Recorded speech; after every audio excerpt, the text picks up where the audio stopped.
a restless wind prowled along the cliffs of Costa Brava as dawn broke over Villa Rosa. The estate perched above a sea the colour of spilled ink. At precisely 5:17 a.m., the household awoke to a single terrified scream. Moments later, Señor Alejandro Ramirez, the celebrated art patron, was found dead in his locked study. His face frozen in terror, a shattered wineglass at his feet, and a faint scent of burnt orange lingering in the air. The local authorities muttered of suicide. Chapter 1. The Summons to Villa Rosa. The telegram arrived at precisely 9:07, slipping beneath Poirot's breakfast tray like an uninvited guest, determined to commandeer his quiet Barcelona morning. And though he was not a man given to emotional dramatics before his first cup of chocolate chord, he felt a distinct tightening in his chest the moment his eyes caught the bolded signature of Inspector Velasco, a man not known for needless alarm. Its message, urgent, immediate, no delay, pulled Poirot from the comforts of his hotel room and cast him toward the jagged Spanish coast, where Villa Rosa perched like a great rose-tinted sentinel over the whispering Mediterranean. As the motor car rattled through the steep, twisting roads carved between cliffs and sea, Poirot found himself observing the landscape, with a mind already attuned to foreboding. Olive groves hunched like old men in prayer, wind-bent cypress trees shivering beneath the advancing fog, fishermen returning with empty nets, as though the sea itself had chosen a day of mourning. When the estate finally emerged from the veil of morning mist, it did so with a spectral kind of beauty.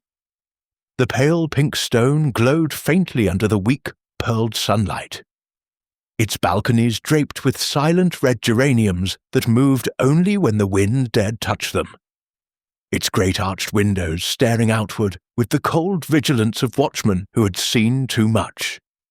Poirot was greeted by the hollow echo of hurried footsteps and hushed voices as he entered the villa's cavernous foyer. The marble floors polished so meticulously they reflected the tension in every face he passed. And there, clustered in a half-circle, like anxious congregants awaiting judgment, stood the residents of Villa Rosa, each one a soul entangled in the death of Alejandro Ramirez, the famed art patron whose lifeless body had been discovered only hours before. First there was Maria Ramirez, the widow, her beauty diminished not by time, but by grief that painted her eyes with swollen shadows, and made her hands tremble as she clasped a rosary so tightly the beads left indentations in her palms. Yet beneath that grief, Poirot sensed another emotion flickering, something sharper, something guarded, a quiet vigilance that spoke not of mourning but of caution. Beside her stood Javier Solano, the late Alejandro's business partner, a man whose tailored suit could not quite conceal the restless energy coiling beneath his skin, his jaw tight with impatience, his gaze evasive, as though he feared Poirot might read guilt in the lines of his face. Slightly apart from them stood Lucia Marin, the housekeeper, her expression austere, her back rigid, dark eyes following Poirot with a depth of emotion he could not yet decipher.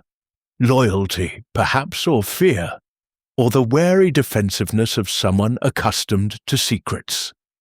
And finally, there was Isabel Cortez, the victim's young niece, clutching a violin case to her chest as though it were armor, her pallor striking against the dark curls framing her face, her gaze darting anxiously between family members and detective, as though she feared being called upon to speak.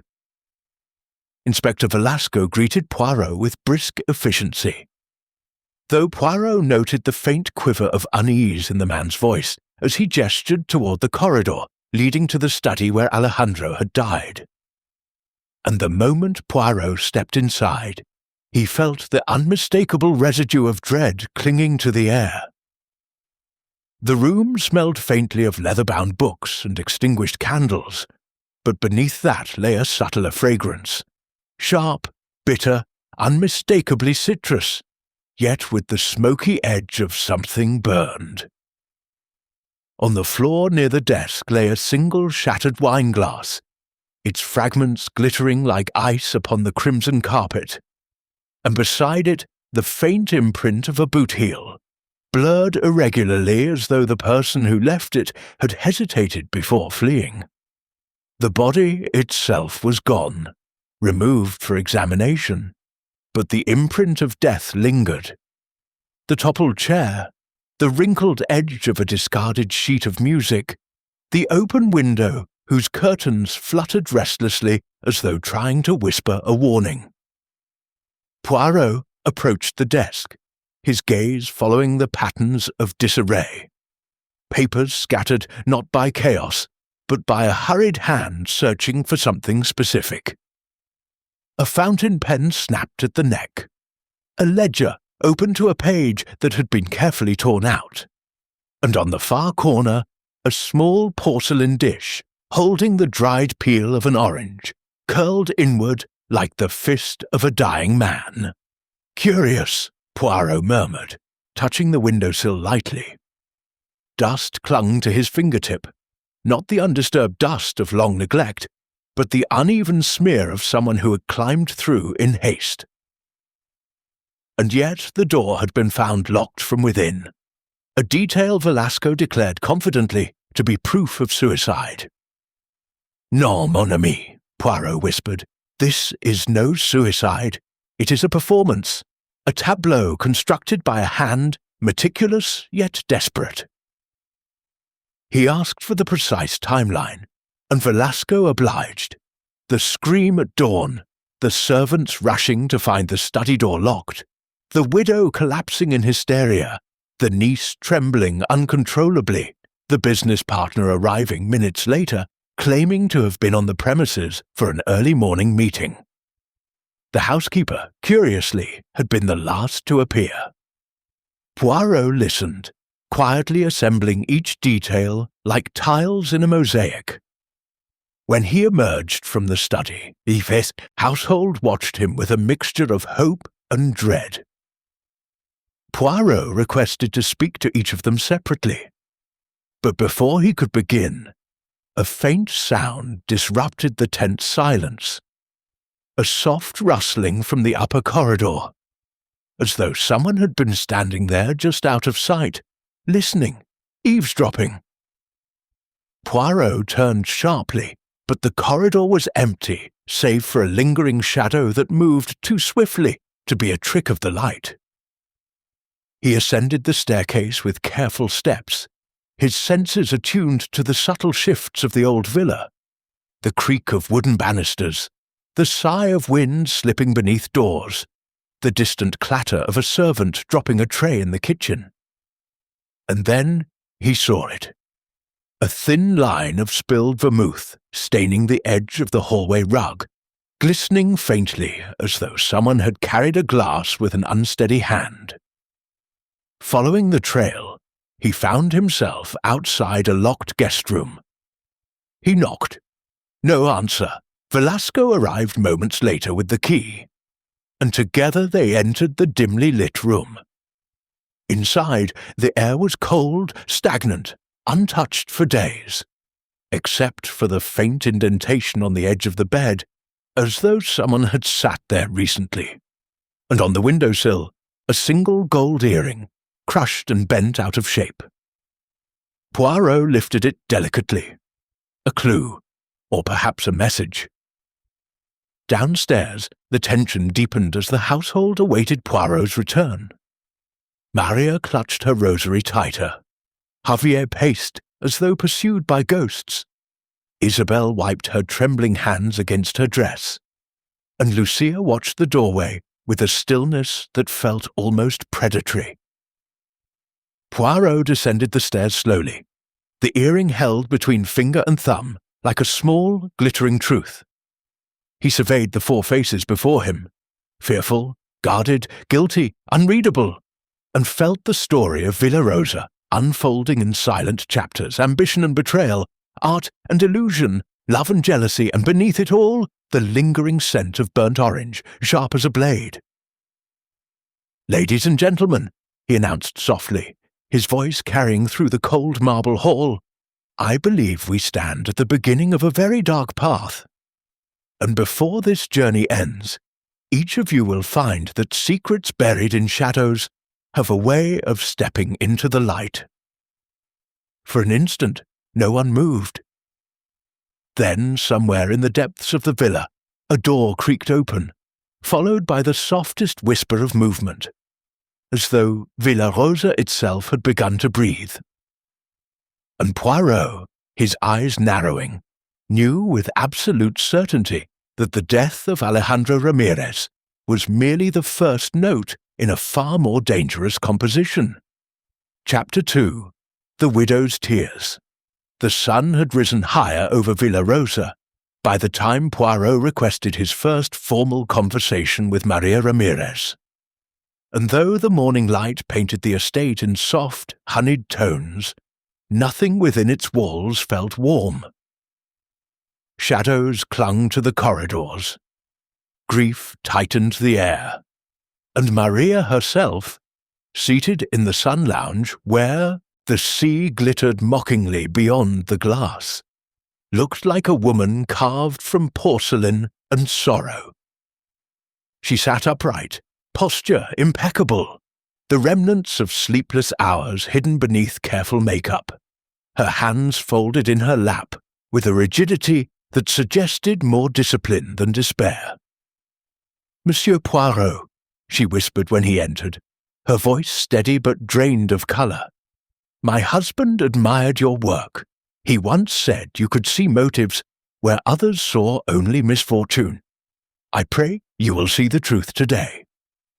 Poirot inclined his head gently, noting the tremor in her fingers, the faint bruised smudges beneath her eyes, the delicate perfume she wore, jasmine and powder, no hint of the burnt orange scent that haunted the study.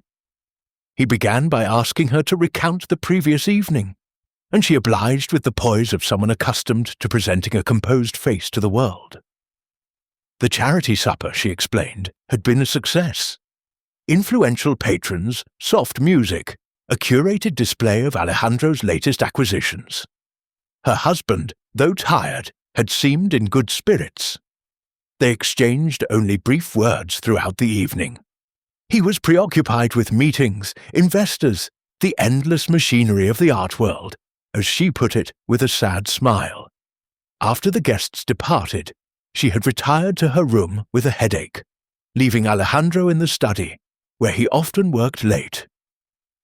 Poirot listened, his little grey cells stirring at each detail, but his attention sharpened when Maria lifted her hand to dab at her eyes with a silk handkerchief, revealing faint smudges of orange-coloured residue beneath her nails, subtle but unmistakable, as if she had recently peeled citrus or handled something infused with it. "Madame," Poirot said softly, "forgive my intrusion, but have you used orange oil recently?" She blinked, startled. "Orange oil? Why, no. I seldom enter the kitchen or the cellar where such things might be kept. Perhaps it is a stain from the roses in the garden." Poirot did not argue, but filed the detail away. He shifted his questioning. "Tell me, madame, did your husband have enemies?" Her expression tightened. Alejandro was admired, respected, perhaps envied. By whom? Anyone whose ambitions were smaller than his. A non-answer, carefully crafted. Poirot leaned back, letting silence stretch between them.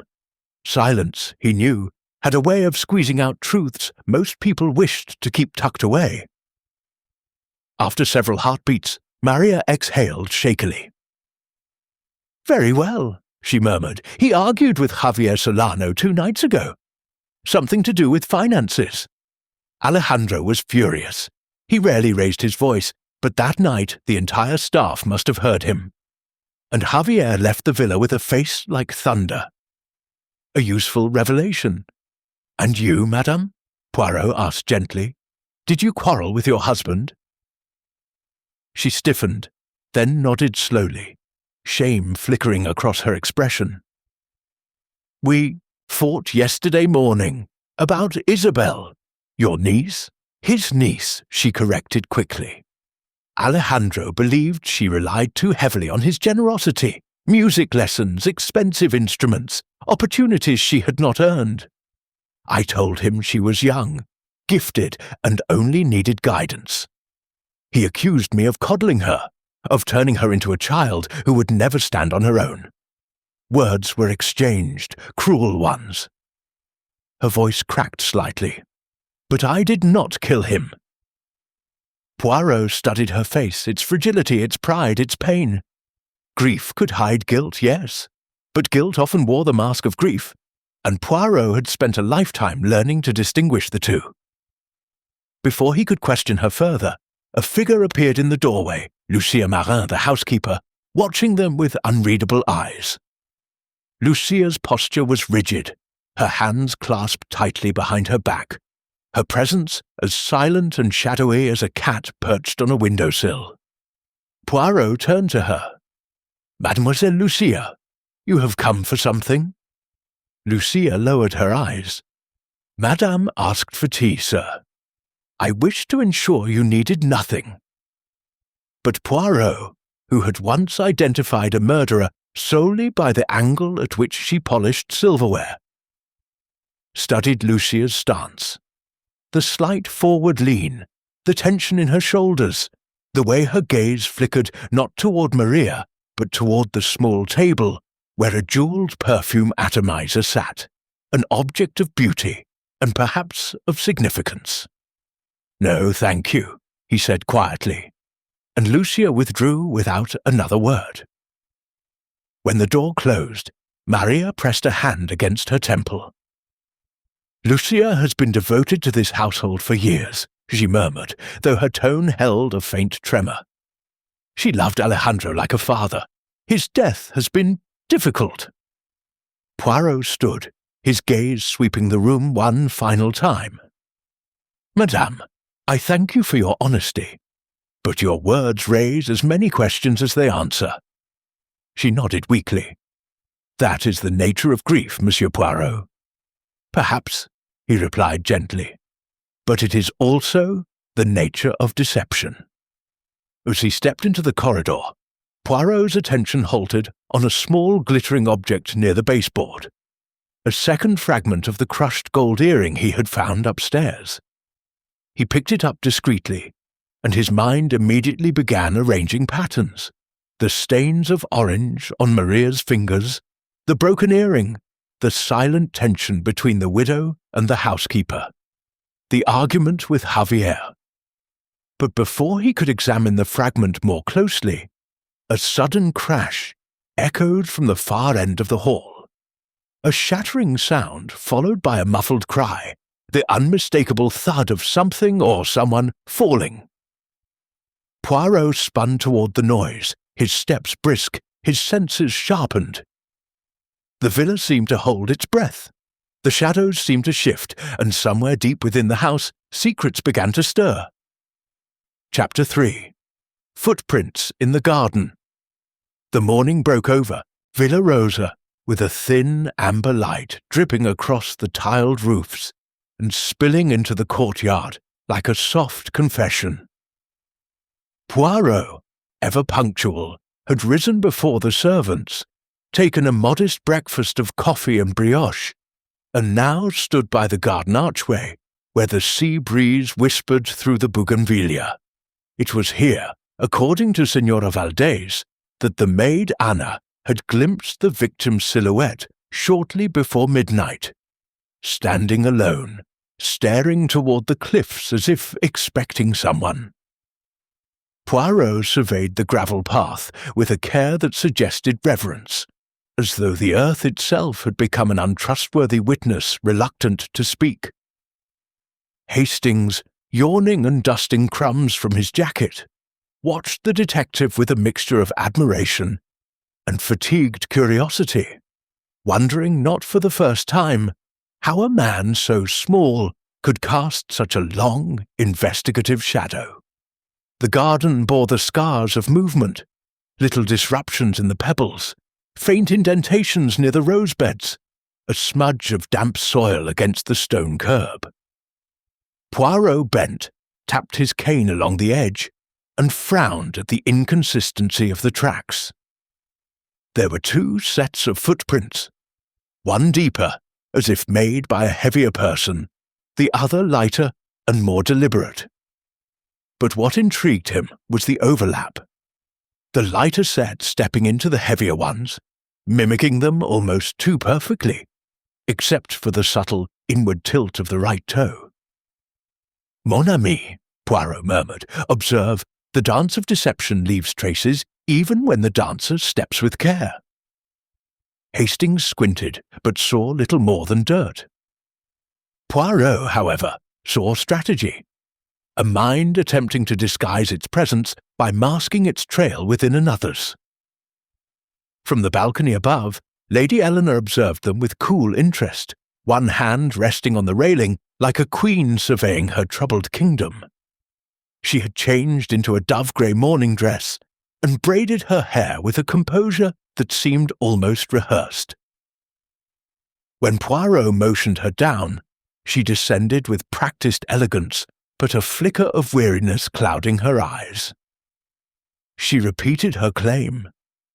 At the time of the murder, she had been asleep in her room after taking a mild sedative, and she had heard nothing, not the cry, not the scuffle, not the hurried footsteps fleeing across the garden.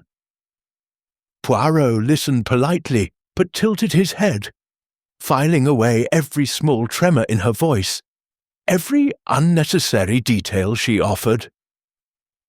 Don Marcello Cordova joined them moments later, his polished boots crunching over the gravel with a rhythmic authority. He carried a riding crop, though he had no horse in sight, perhaps a prop to maintain an air of control. He announced without invitation that he had already spoken to the police chief and insisted the investigation focus on outsiders who might have trespassed onto the property during the evening storm.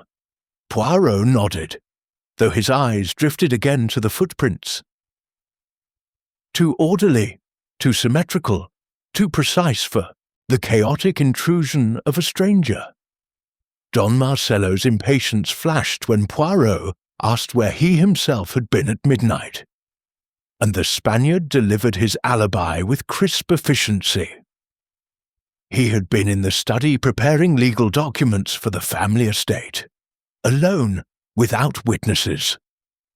Before Poirot could pursue the matter, Lucia appeared at the terrace entrance, holding a wicker basket of wilted lavender she claimed she had gathered at dawn, her shawl wrapped tightly around her shoulders.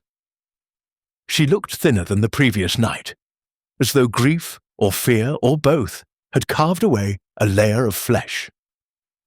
When Poirot gently questioned her, she hesitated. Yes, she had known Señor Alvarez. Yes, she had argued with him 2 days before his death, though she insisted it was over a mundane household matter. No, she had nothing more to add. But Poirot noticed the tremble in her fingers when he mentioned the cliff path and the way her eyes darted toward the garden gate, as if confirming that it remained firmly shut. At the far end of the garden, a small pair of stone steps led to a secluded olive grove. Poirot followed them now, his polished shoes clicking softly. The grove smelled of resin and salt, mingling with the faint perfume of jasmine drifting from the veranda. Here, beneath one of the ancient olive trees, he found something curious. A torn corner of a letter, half buried in the soil, edges damp and softened by the night's humidity. He knelt, brushed away the dirt, and read the inked fragment. Cannot continue. The truth will come. Midnight. Alone. The handwriting was bold, yet refined, and the torn edge suggested that the note had been ripped in haste or rage. Hastings exhaled sharply. but Poirot tucked the scrap into his pocket with a thoughtful hum. Such fragments, he believed, were never random. They were breadcrumbs a desperate hand had tried, unsuccessfully, to scatter beyond recognition. As they walked back toward the villa, the servants had begun their daily routines, sweeping the terraces, washing linens, murmuring prayers under their breath. News of the murder had spread like wildfire through the staff quarters, and fear clung to the air like the scent of iron after a storm. Poirot paused to observe the interactions, who met, whose gaze, who avoided which doorway, who walked with tension rather than purpose. He noted Anna, the maid, whispering nervously with the gardener, who repeatedly glanced at the olive grove as though expecting the earth to betray him. Mid-morning sunlight warmed the mosaic tiles of the courtyard, and the sea glittered beyond the cliffs with cold indifference. But Poirot's mind remained in the shadows, mapping every detail, pairing every inconsistency with a motive, every hesitation with an unanswered question. As he entered the villa once more, he felt the subtle shift in atmosphere. Someone inside had grown anxious. Someone inside feared what he might discover next. And indeed, Poirot had already begun weaving the invisible threads into a pattern. For the torn letter suggested a clandestine meeting. The footprints suggested not one visitor but two, entangled in a choreography of concealment. The tension in the household suggested secrets, old ones, heavy ones, simmering beneath polite civility.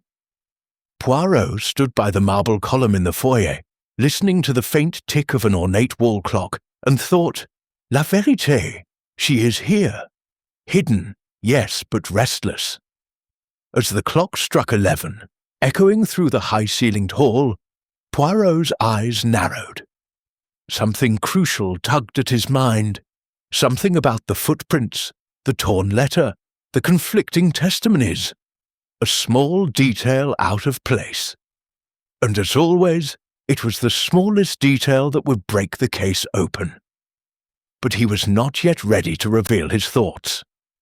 No, first he needed to revisit the victim's room, to speak once more with Anna, and above all, to examine the cliffside path before the tide erased what remained. Thus, with a quiet nod to Hastings, Poirot stepped back into the sun-drenched courtyard, already planning his next interrogation. For at Villa Rosa, the truth was not sleeping. It was hiding, and hiding poorly. Chapter 4. The Cliffside Whispers. The cliffs of Villa Rosa loomed like jagged sentinels over the restless Mediterranean, their sheer faces painted with streaks of copper and slate as the afternoon sun descended with a slow, theatrical flourish.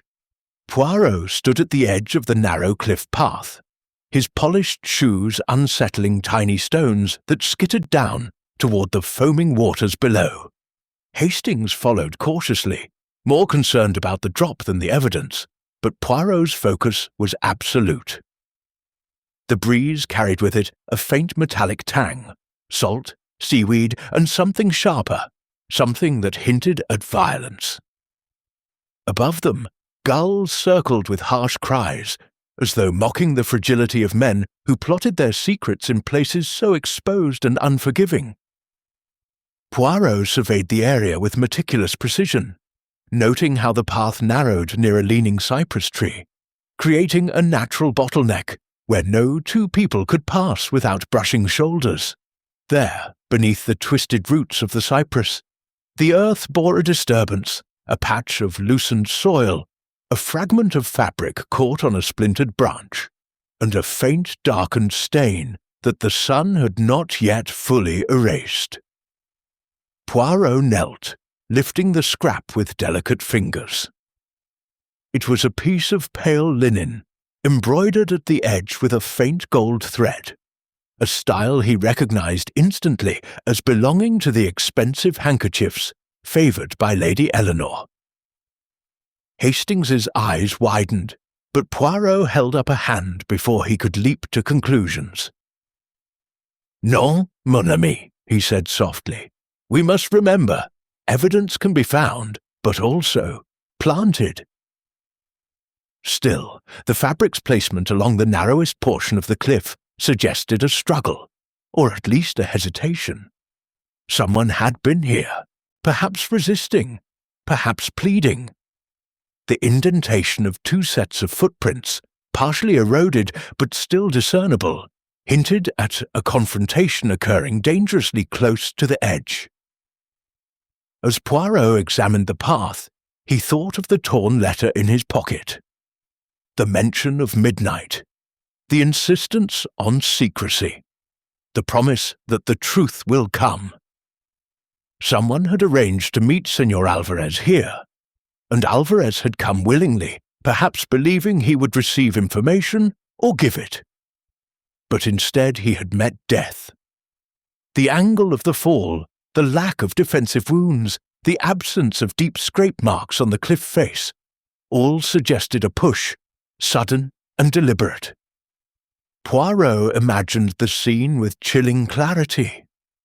The victim stepping close to the edge, unaware of the peril, while his companion, whether in fury, fear, or desperation, delivered the fatal shove before slipping away through the darkness of the storm. Footsteps approached from behind, breaking the stillness. When Poirot turned, he found Lucia standing at the path's entrance, pale and breathless, as though she had run all the way from the villa. Her shawl whipped around her in the wind, and her eyes were red, not just from grief, but from something deeper, something like terror. She insisted she had come only to bring a warning. The police chief had grown impatient with the foreign detective, and was preparing to close the case as an accident unless Poirot provided undeniable proof of foul play. Poirot listened, tapping his cane gently against the cliff rock, noting how Lucia struggled to meet his gaze whenever he mentioned Alvarez's name. Her voice quavered when she spoke of the victim's final week, how he had been tense, distracted, repeatedly asking for private meetings with members of the household. "He said he knew something," she whispered, "something that could ruin everything." When Poirot pressed her to elaborate, she trembled, said nothing more, and hurried back toward the villa, leaving behind a faint scent of lavender and fear. Moments later, Don Marcelo arrived, riding crop still in hand, though there was no practical use for it on the rugged path. He demanded to know why Poirot was trespassing on private grounds without permission. Poirot responded with a polite bow, then pointed to the disturbed soil and the fabric scrap. Don Marcelo stiffened, his jaw tightening as though he recognized the embroidery before Poirot had even spoken. He dismissed it as irrelevant, a mere coincidence, and insisted that Alvarez must have slipped in the storm. But Poirot noted the man's flushed cheeks, the erratic tapping of his boot against the rocky ground, and the way he kept glancing toward the villa, as though afraid someone might appear and overhear them. When Poirot asked directly whether he had met Alvarez the previous night, Don Marcelo's silence stretched just a fraction too long before he denied it. They returned to the villa as the sun dipped lower, casting long shadows across the courtyard, like dark fingers reaching towards the rose beds. Poirot paused beneath the veranda, watching the household through the tall windows. Lady Eleanor paced the drawing room, her hands clasped tightly at her waist as she stared into the fireplace. Lucia hovered in the corridor, clutching a stack of folded linens she had no real intention of delivering. Don Marcelo disappeared into the study, slamming the door behind him. The staff whispered anxiously, their movements quickened by a collective sense of dread. And amidst this quiet chaos, Poirot perceived the unmistakable presence of guilt. Guilt that seeped into the walls like dampness. Guilt that pressed upon even the innocent, distorting their behavior. Inside, Poirot retreated to the victim's room, where the sea wind shuddered against the shutters like a restless spirit. He examined the belongings once more with new eyes. Searching for the connection between Alvarez's final meeting, the torn letter, the fabric scrap, and the tension saturating the villa. In a drawer beneath neatly folded shirts, he found a small journal, its pages water-stained from the fall, but still legible.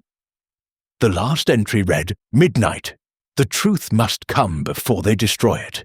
She knows. She must tell me everything tonight." The pronoun lingered in Poirot's thoughts. She knows, but which she? Lady Eleanor? Lucia? Anna? Someone else entirely? The ambiguity was deliberate, written by a man who feared the walls themselves might have ears. Poirot stood at the window, gazing out toward the cliffs, his reflection merging with the darkening sea. The case was tightening like a noose, and he could feel that the next discovery, small or large, would shift the entire balance. A truth had been hidden at Villa Rosa, carefully layered beneath propriety, wealth, and fear. But with each footprint, each whisper, each fragment of torn linen, the facade was cracking. And Poirot, with the patience of a watchmaker and the intuition of a hunter, knew that the hour of revelation was drawing ever nearer. Chapter 5. Shadows in the Study. The study of Villa Rosa was a chamber built for secrets. Dark mahogany shelves lined with leather-bound volumes, a massive desk positioned like a throne of authority, and heavy drapes that swallowed the afternoon light, allowing only thin spears of gold to drip across the polished floorboards. When Poirot entered, the room carried the scent of tobacco, old paper, and something subtler, an undercurrent of fear masked by the appearance of order. Don Marcello, who had stormed into the room earlier, was nowhere to be seen, yet his presence lingered like a fading echo. Poirot took his time, letting his eyes travel over every object. The inkstand with its meticulously arranged pens, the glass paperweight trapping a red feather within, the locked drawers whose keys were conspicuously absent. Hastings followed. Whispering observations of Dakin. Detective barely acknowledged, for Poirot's little grey cells were already humming with a focused urgency. Poirot approached the desk and noticed uneven impressions across the polished surface, as though someone had paced around it repeatedly, gripping its edge during moments of agitation. Beside the inkstand lay an envelope, unaddressed, unsealed, but bearing a faint smudge of mud identical to that found along the cliff path. Poirot opened it carefully, discovering a torn financial document listing large withdrawals made in the months leading up to Alvarez's death. The sums were significant, and the withdrawals were made not by Alvarez himself, but under the authorization of Don Marcello. Hastings frowned, murmuring something about blackmail, but Poirot offered only a cryptic smile. Perhaps, mon ami, or perhaps the money flowed for reasons less obvious but far more dangerous. He folded the document and slipped it into his coat, already considering the implications. Money was a motive as old as murder itself.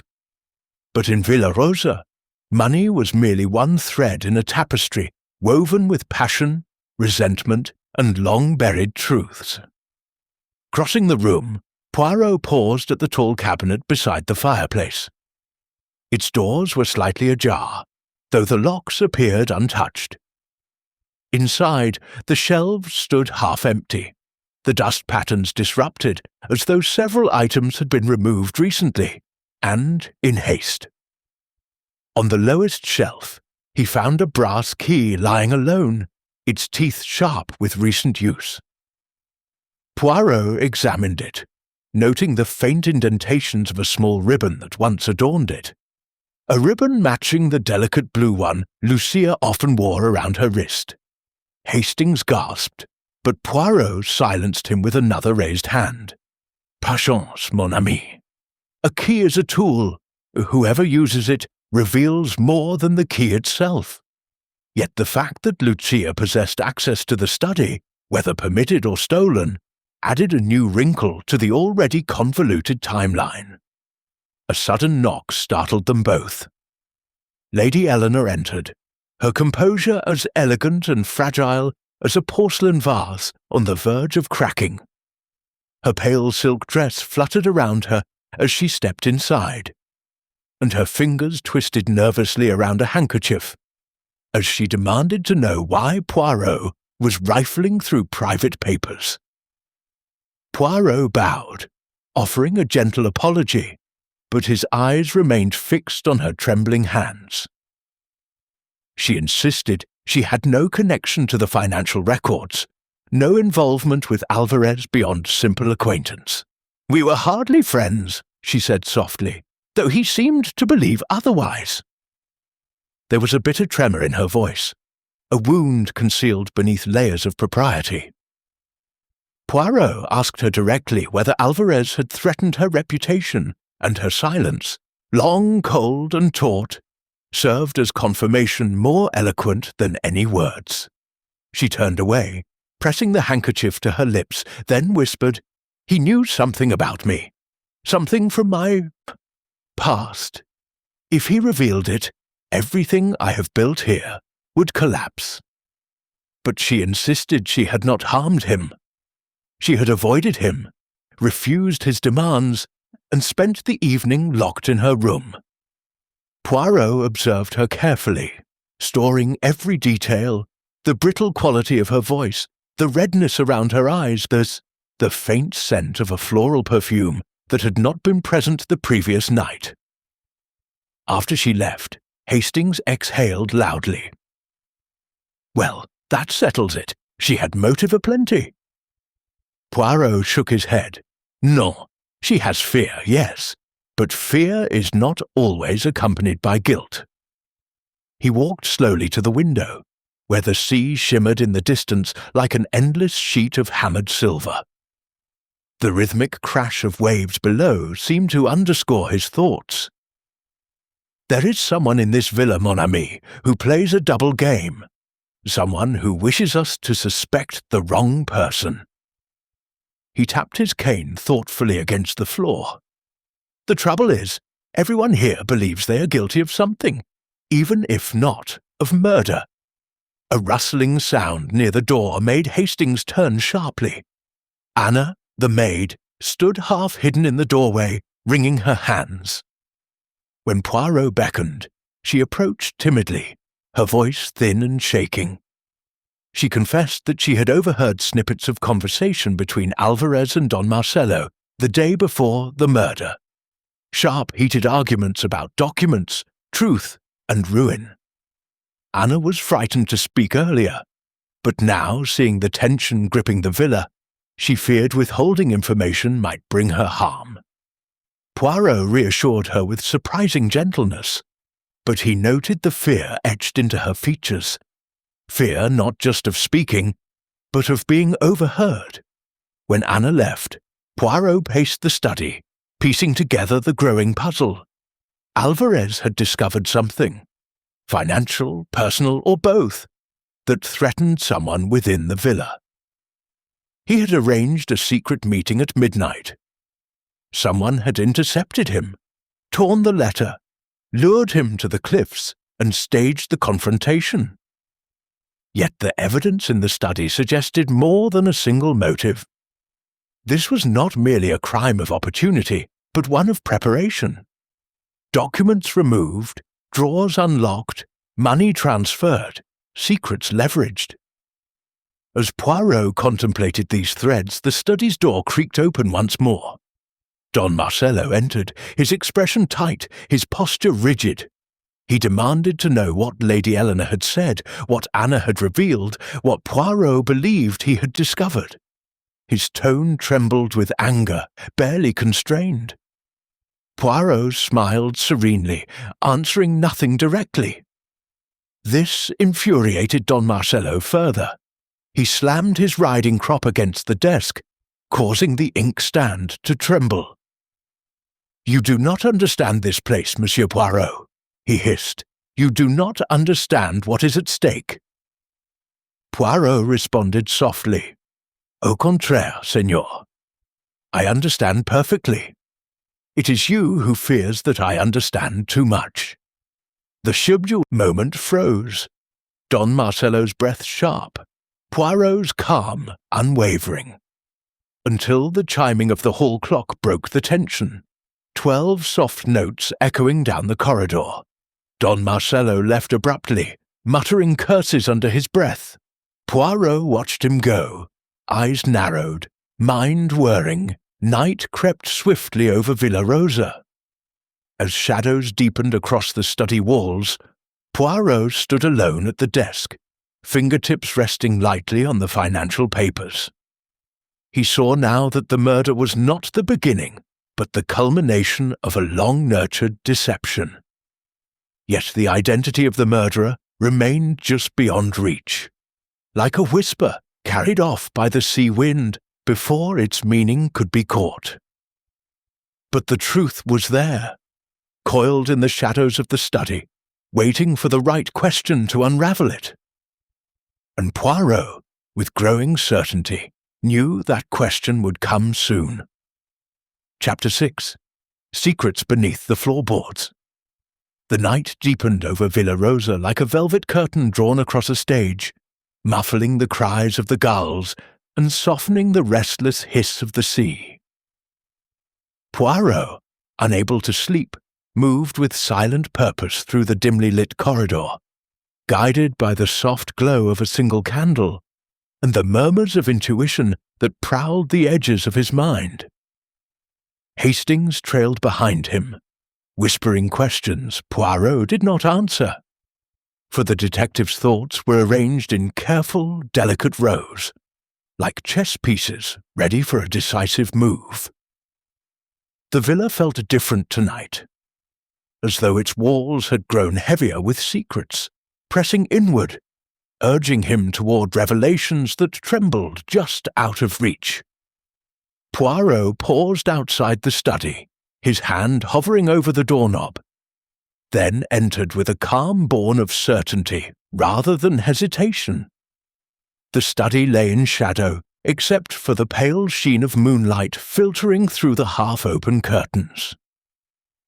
Poirot set the candle on the desk and knelt beside the cabinet he had examined earlier, his fingers tracing the empty spaces on the shelves and the faint scuffs on the floor, signs that something heavy had been dragged recently.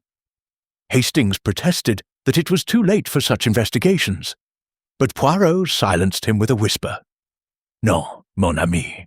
Tonight the house sleeps, and when the house sleeps, the truth relaxes."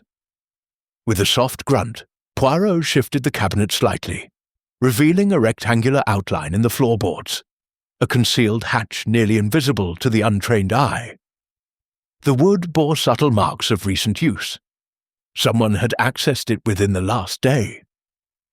Poirot lifted the hatch, revealing a narrow storage space filled with dust, cobwebs, and a small iron lockbox coated in grime. Hastings gasped in triumph, but Poirot merely raised a brow. He retrieved the box, brushed away the dust, and examined the engraved initials on the lid. Evie Hastings assumed Eleanor Valdez.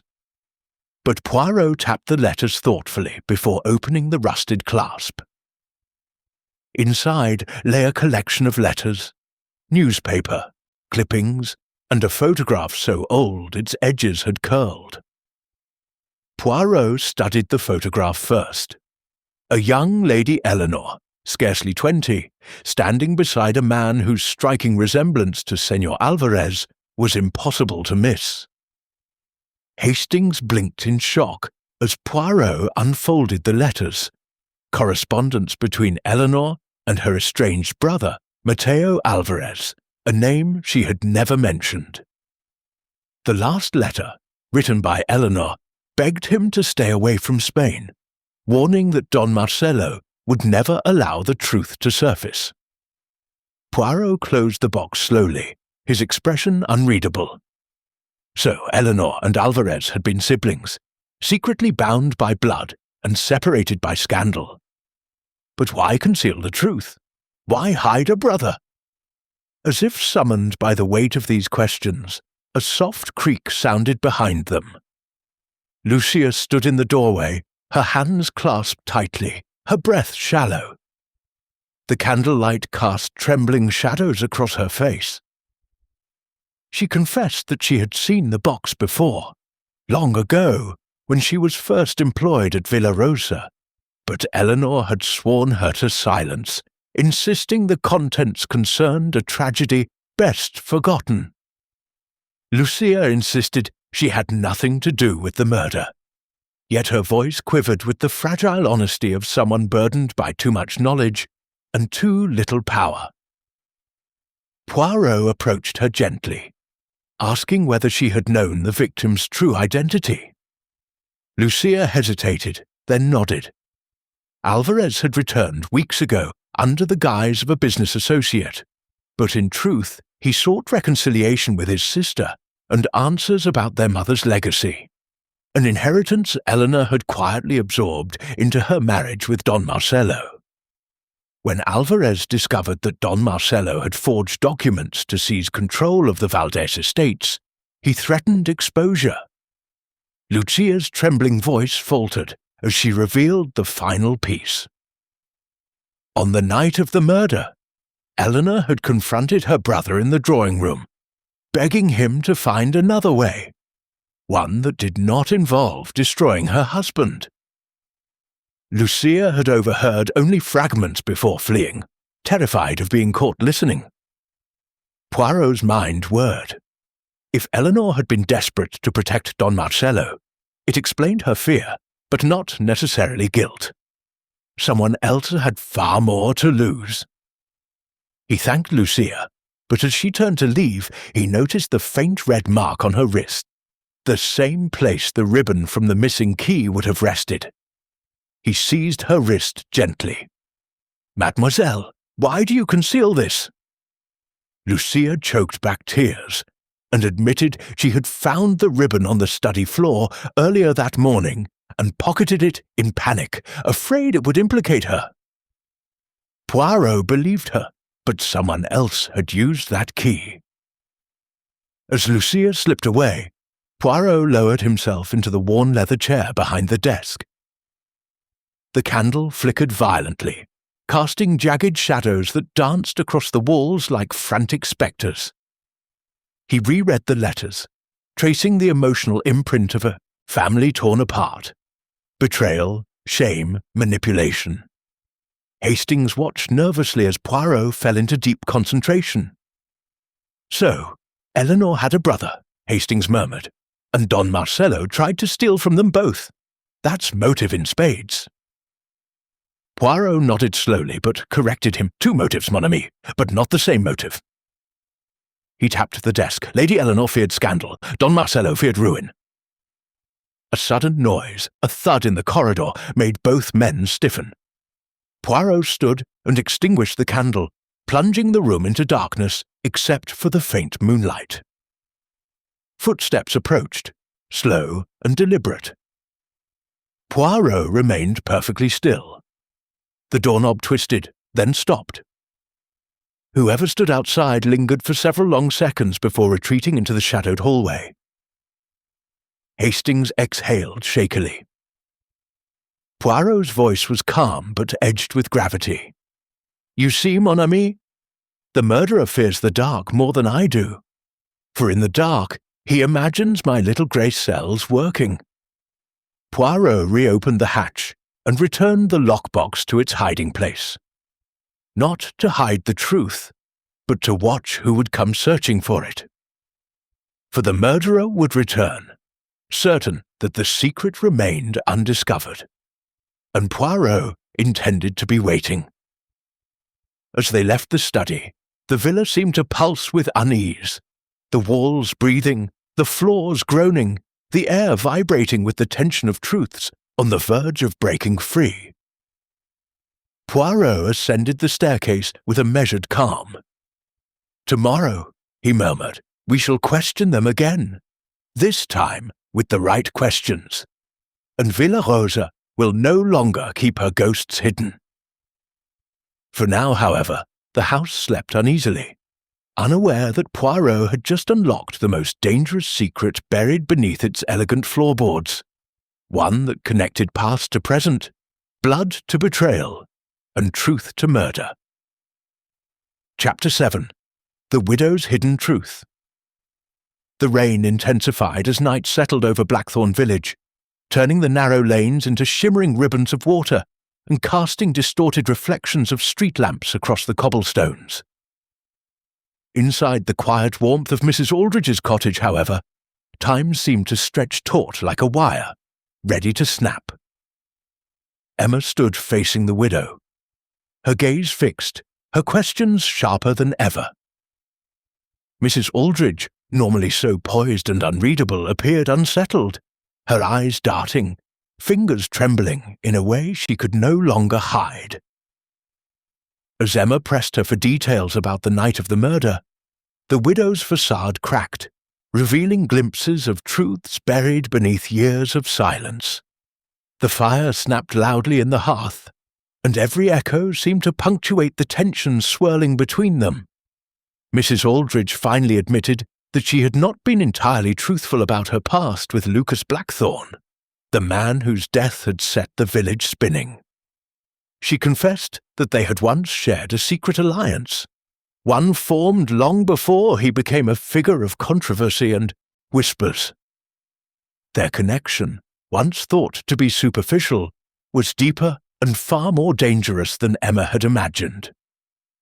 According to the widow, Lucas had approached her months ago with fears that someone was watching him, tracking his movements, waiting for the right moment to strike.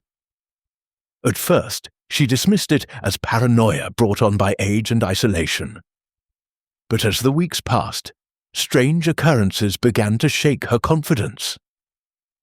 She described shadowy figures appearing near her cottage at dusk, letters left unsigned but carrying veiled threats, and the overwhelming sensation that someone was lurking just out of sight.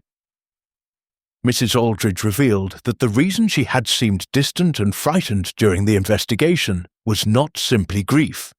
It was fear of becoming the next target. Emma listened carefully, realizing that this confession shifted everything she knew about the case. Lucas's death was not an act of passion or anger. It was premeditated, calculated, and executed by someone who understood the inner workings of the village and its residents. The widow's voice trembled as she recounted her final conversation with Lucas, one in which he warned her that the secrets they kept from the world were no longer safe. He begged her to retrieve a hidden box he had entrusted to her years ago, a box that contained information capable of destroying reputations and rewriting the village's history. Mrs. Aldridge hesitated to open it, fearing the consequences, but Lucas's desperation had been unmistakable. She described how he clutched her wrist tightly, his eyes filled with a mixture of fear and urgency, insisting that she protect the box at all costs. Emma realized this detail was crucial. The murder might not have been about revenge, but about silencing the truth locked away in that box. When she asked Mrs. Aldridge where it was now, the widow hesitated, her eyes glassy as though contemplating whether sharing its location would seal her fate. Eventually, she rose slowly from her chair and crossed the room, her footsteps echoing in the tense stillness. She knelt beside a worn wooden chest that had been sitting innocuously near the fireplace for decades.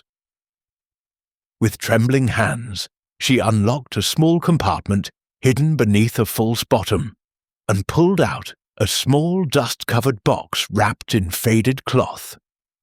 Emma recognized immediately that this was no ordinary keepsake. It was heavy with age and significance. As Mrs. Aldridge placed it gently into Emma's hands, her voice dropped to a whisper as she begged the detective not to open it inside the cottage. She believed that once the box was opened, nothing would ever be the same again. Not for Emma, not for her, and certainly not for Blackthorn Village. Emma understood the gravity of the moment. She assured the widow that she would treat its contents with caution, but beneath her calm exterior, her mind raced with the possibilities of what might lie within. She could feel the weight of the box, pressing into her palms, as if the secrets sealed within were eager to escape. Before she left, Mrs. Aldridge gripped her arm tightly and offered one final warning. Lucas's murderer was someone close, someone trusted, someone who knew everything about everyone. The widow was convinced that Lucas had been killed not because of something he had done, but because of what he knew, and that whoever had silenced him would not hesitate to strike again if they sensed the truth inching closer to the light. Stepping into the cold night air, Emma felt a mix of dread and determination.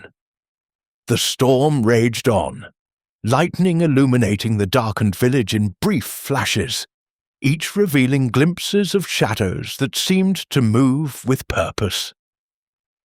She held the box close to her chest as she made her way down the winding path.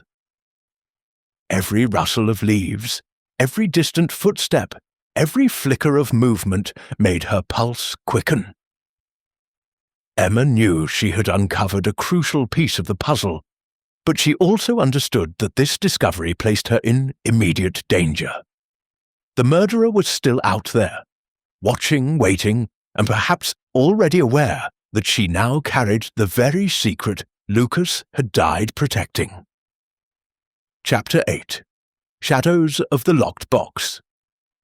The storm had tapered into a cold drizzle. By the time Emma reached her cottage, though the night still hummed with an uneasy electricity that mirrored the tension coiling in her chest. She locked the door behind her, the metallic click echoing through the dimly lit space like a warning. On her desk sat the small, dust-laden box Mrs. Aldridge had entrusted to her, the object at the centre of the village's oldest secrets, the catalyst for Lucas Blackthorn's fear, and perhaps the very reason he was murdered. Emma hesitated before touching it again, allowing herself a moment to steady her breath, to calm the flurry of questions crashing in her mind. She lit a single candle, its flame wavering uncertainly, casting long shadows across the room. Then, with a resolve sharpened by the urgency of the investigation, she sat down and gently peeled back the faded cloth that had protected the box for decades. Its wooden surface, though smooth, bore faint carvings that resembled intertwined vines, delicate, intentional, almost ritualistic. Emma traced them with her fingertips, wondering whether the design held meaning or was merely the artistic indulgence of someone long forgotten. For a moment, she simply stared, reluctant to open the lid and expose whatever truth Lucas had been so desperate to protect. But the weight of the case, the threat looming over the village, and the widow's trembling confession propelled her forward. With a deep exhale, she lifted the lid. A soft creak broke the silence, and a faint, almost musty scent drifted out, like the smell of old libraries and memories untouched for ages. Inside, arranged with meticulous care, were several folded documents, a small leather-bound journal, and an envelope sealed with dark red wax. Emma's pulse quickened. She reached first for the wax-sealed envelope, noting the elegant yet firm handwriting that spelled out a single word: truth. Her fingers hovered for a moment before she broke the seal. The paper inside was brittle, yellowed by time, yet its message was sharp, urgent, and painfully clear. It detailed a secret society that had once operated in Blackthorn Village, an underground network of influential families who controlled decisions, silenced threats, and shaped the village's future through manipulation and intimidation. Emma's eyes widened as she read through names familiar to her. Leaders, business owners, respected elders, people who seemed incapable of harboring such darkness. But the letter revealed that the society had not only existed, it had never been disbanded. Instead, it had evolved, hidden deeper, masking its influence behind normalcy. The journal contained Lucas Blackthorn's personal accounts, documenting his gradual realization that the society had regathered its strength and was operating beneath the tranquil surface of village life.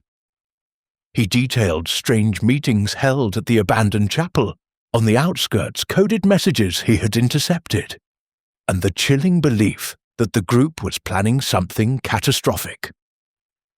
What that catastrophe was, however, was not immediately clear. As Emma skimmed page after page, she noticed his tone shifting from analytical to fearful. The entries grew frantic, his handwriting jagged, as he described being followed, watched, and warned to stop digging. One line stood out sharply among the frantic scrawls. "If they find this box, the truth dies with me." Emma swallowed hard, realizing just how much danger Lucas had been in, and how much danger she now faced for possessing these secrets. She continued flipping through the journal, only to find a final entry that chilled her to the bone.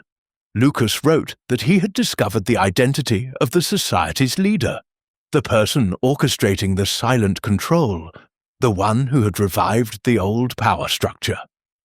But the name had been smudged, blurred by what appeared to be water or tears. Emma tilted the journal under the candlelight, trying to decipher the faded strokes, but the name remained unreadable. Frustrated, yet determined, she turned her attention to the documents beneath. They included old records of land ownership transfers, financial ledgers, and coded lists of transactions that clearly indicated funds being funneled into secret projects. One document, however, caught her immediate attention: a map of Blackthorn Village marked with a series of red X's, each corresponding to a location with historical significance. The abandoned chapel, the old railway tunnel, the mayor's ancestral home. Emma traced the marks, realizing that these places formed a ring around the village, a pattern too intentional to be coincidence. Each location likely served as a meeting point or storage site for the society's activities. Before she could analyze further, a sudden thump sounded from outside her cottage. The candle flickered violently, casting frantic shadows. Emma's breath caught in her throat. She froze, listening intently. Another thump, closer this time, followed by the crunch of footsteps on wet gravel. Someone was outside. Her mind raced. Had the society discovered that the widow had handed her the box? That she was now in possession of everything Lucas had died protecting? She quickly closed the box, leaving the journal open only long enough to slip it into her coat pocket. The footsteps grew louder, stopping near her window. Emma extinguished the candle and crouched low, allowing her eyes to adjust to the darkness. The shape of a figure passed by the window, tall, steady, and deliberate. She couldn't make out their face, only the silhouette against the faint glow of the street lamp. The figure paused, as if listening, then moved to the door. Emma's pulse thundered in her ears. She reached for the iron poker beside the fireplace, gripping it tightly, prepared for confrontation. But after a long, tense moment, the figure walked away, disappearing into the night. Emma remained perfectly still, her heart pounding, waiting to ensure they were truly gone. After several minutes, she rose slowly, her hands trembling, but her resolve strengthened rather than shaken. The box had revealed truths that could unravel the entire power structure of Blackthorn Village, and someone was willing to kill to keep those truths buried. She knew she couldn't stay in her cottage any longer. Every second she remained put her at greater risk. Clutching the journal and map, she slipped out the back door into the rain-soaked night, her breath misting in the cold air. She had to reach someone she could trust, someone outside the society's influence, before the shadows that had consumed Lucas closed in around her as well. Chapter 9. Footsteps in the chapel ruins. Emma moved swiftly through the sodden darkness, her boots sloshing through puddles as she followed the narrow path leading toward the abandoned chapel. The rain had thickened again, falling in relentless sheets that blurred the world around her. But she pressed on, driven by the urgency of what she had discovered in Lucas's journal. The village felt different now, ominous, watchful, as though every shuttered window concealed an observer, and every dim street corner hid a conspirator. The oppressive silence of Blackthorn at night wrapped around her like a cold shroud, heightening her awareness of every rustle, every distant creak, every shift of wind-stirred branches. She kept the journal secured inside her coat, her hand closing over it occasionally, as if reassurance could be drawn from the rough leather. The map, folded neatly, rested in her pocket, its red X marked unmistakably over the chapel, the heart of the secret gatherings, the birthplace of the society's modern resurgence. She didn't know what she would find there, but she knew she had to go. Answers lived in the shadows of that ruin, and time was no longer on her side. The old chapel rose ahead of her like the skeleton of a forgotten era, its stone walls cracked and blackened by decades of neglect. Half its roof had collapsed long ago, leaving the interior exposed to the elements, and the once grand wooden door hung crooked from a rusted hinge. A single lantern flickered within, dim, wavering, but unmistakably there.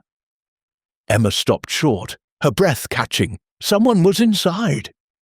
She crouched behind a cluster of wild hedges, straining to listen, her heartbeat thudding in her ears.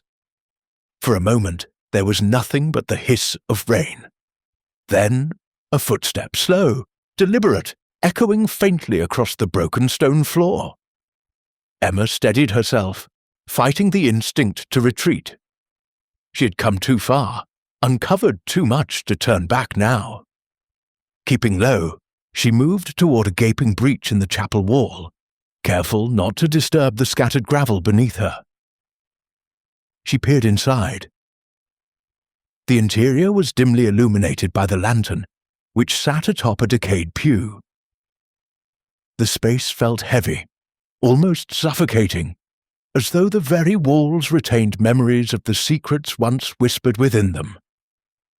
Shadows warped across the cracked floor, merging and bending in disorienting shapes. At first, she saw no one. Then a figure stepped forward from behind the altar, cloaked in a dark coat, hood drawn low. Emma's stomach tightened. The figure held a stack of documents, old and familiar, the same kind she had found in the box. They were sorting through them, muttering under their breath, the tone urgent and frustrated. They're searching for something, Emma realized, something they fear I already have. She edged closer, trying to listen. The wind outside gusted loudly, rattling the fragmented stained glass remnants and masking her movement. A sudden snap of wood echoed as the figure slammed their hand against the altar. "Where is it?" they hissed. Their voice, though low, carried a sharpness that sent a tremor through Emma. She leaned a little farther, but her foot brushed against a loose stone. It shifted with a soft scrape. The figure froze. Slowly, deliberately, they turned toward the breach in the wall, toward her. Emma ducked instinctively, heart hammering. Silence swallowed the chapel. Then footsteps approached, measured, cautious, inching closer. Emma scrambled back, but her boots slipped in the mud, sending her sprawling against the hedge. The footsteps quickened. She forced herself upright, adrenaline burning like ice in her veins, and backed away from the chapel wall. The figure emerged through the breach, their hood still low, masking their face entirely in shadow. "Emma Ward," the voice said, calm now, smooth, chillingly composed. "You have something that does not belong to you." She flinched. Whoever this was, they knew her name, knew she had the box, knew she had Lucas's journal. She swallowed, trying to assess whether she could outrun them if it came to that. But the figure stepped forward with an ease that made her suspect they were not alone. She caught a faint movement from the side. Another silhouette lurking near the chapel's entrance, watching. A trap. They had anticipated she would come here. Her mind raced. She needed to stall, to find an opening. "Lucas didn't die for nothing," she said, her voice steadier than she felt. "You can threaten me, but the truth is already out." The figure tilted their head, amused. "Is it? All truths can be erased, if one is thorough enough." They advanced, and Emma stepped back instinctively, her breath quickening. The rain drenched her hair, her clothes dripping down her face like cold needles. She felt for the journal inside her coat, gripping it tightly. Suddenly, a third sound cut through the tension, a distant shout. All three figures stilled. Through the rain, Emma saw a faint beam of light bobbing along the path, a flashlight. Someone was approaching, someone fast. The cloaked figure muttered a curse beneath their breath. "Another interruption," they said. "This village can't stop meddling." They signaled to the second silhouette. Without another word, both turned and vanished into the thick trees beyond the chapel, moving with startling swiftness. Emma stood frozen until the last trace of them disappeared. Then she ran toward the path, breathless with relief and lingering fear. As the flashlight beam neared, she recognized the shape of Inspector Hale, coat soaked through, face stern but filled with palpable concern. "Emma," he called, "I was told you left your cottage in a hurry. What on earth happened?" She opened her mouth, but the words tangled. She felt the weight of everything pressing down on her. The box, the society, the almost deadly encounter. And for a moment, she couldn't speak. Hale placed a steadying hand on her shoulder. "It's all right. You're safe now. Tell me what you saw." She swallowed hard, forcing her breath to slow. "It's not over," she whispered. "They're planning something. Something big, and I think I know where they'll strike next." As they walked away from the chapel, the storm rumbling above them like an omen, Emma felt the final pieces clicking into place. The truth was no longer just a fragment of the past. It was a threat barreling towards the present, and if she and Hale didn't act fast, the entire village would pay the price. Chapter 10. The Night of Revelations.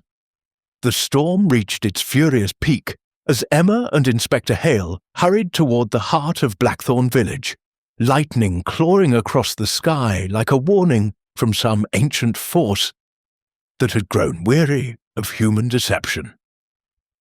Emma clutched Lucas's journal in one hand and the marked map in the other, her breath sharp with urgency as she explained everything she had uncovered.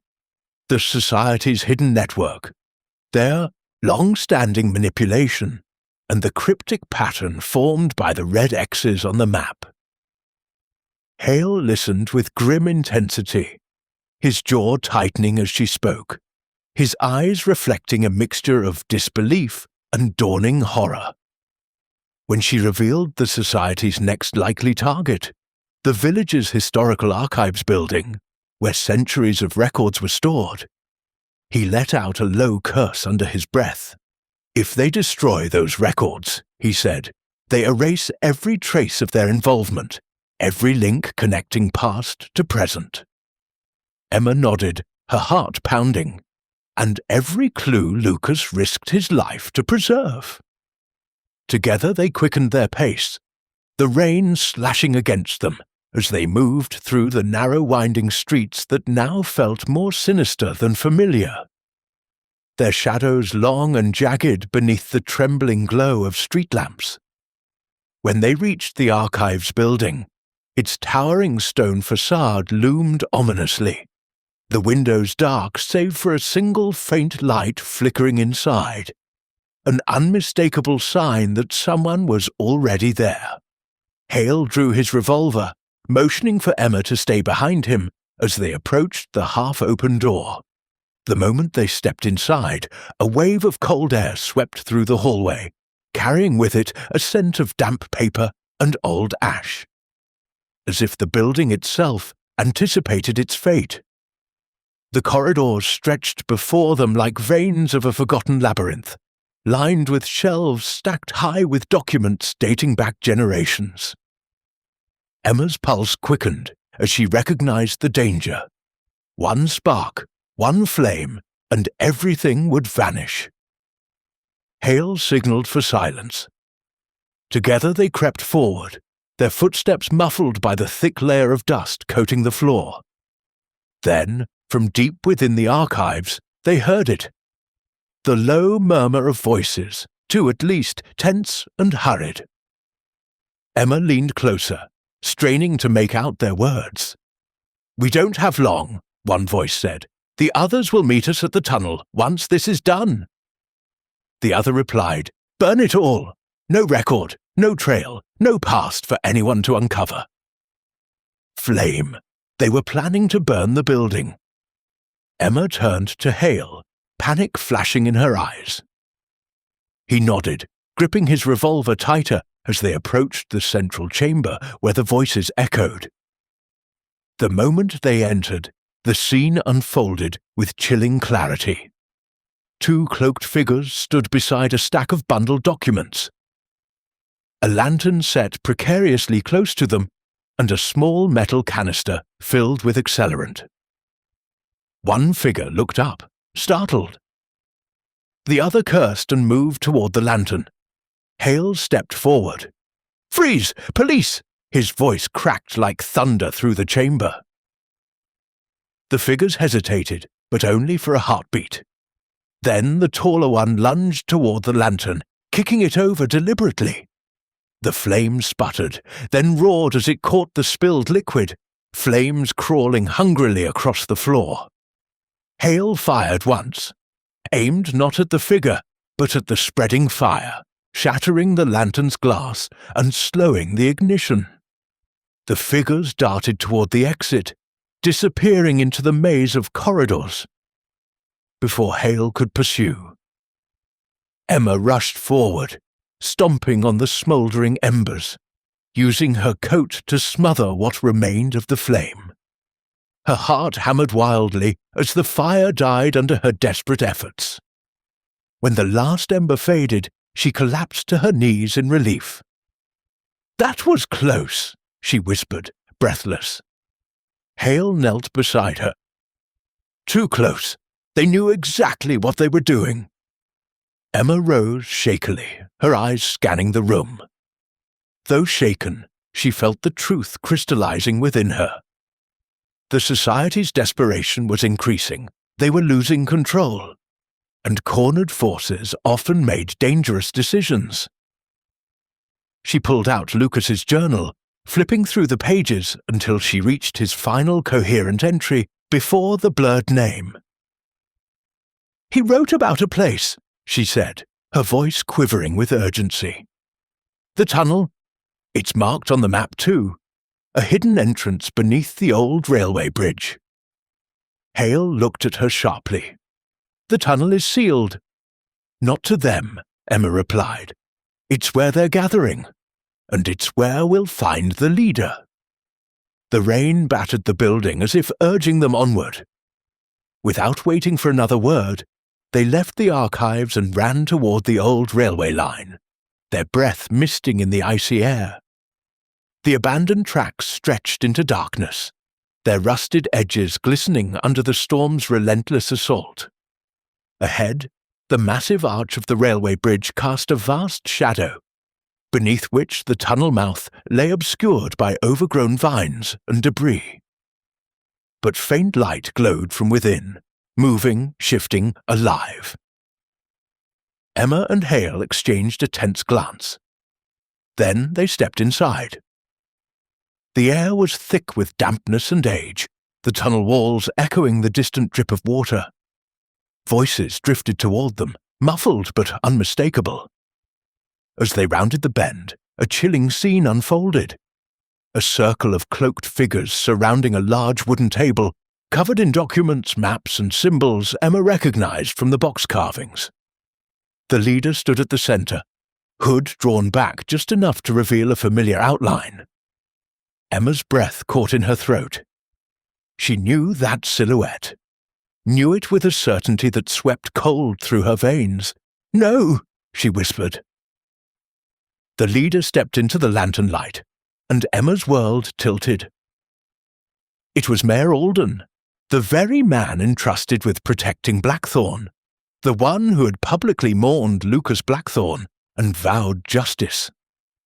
His voice boomed through the tunnel with cold authority. "We are on the verge of restoring order to this village. Lucas tried to expose us. Now Emma Ward threatens to do the same. She must be silenced." Before Emma could react, Hale stepped forward, revolver raised. "It ends tonight, Alden!" The cloaked figures erupted into chaos. Some fled deeper into the tunnel, others lunged toward Hale. Emma acted on instinct, grabbing a heavy rusted pipe from the ground and swinging it with desperate force, buying Hale precious seconds.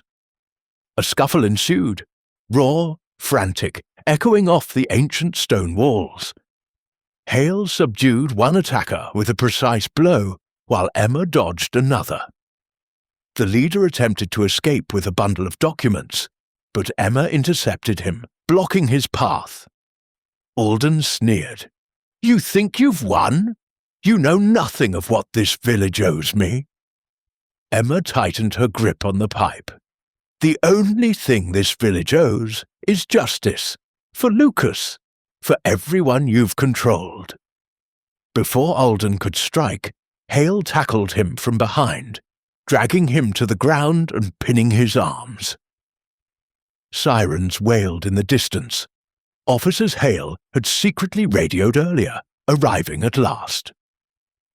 As the authorities stormed the tunnel and arrested the remaining conspirators, Emma stood trembling, rainwater and sweat dripping down her face.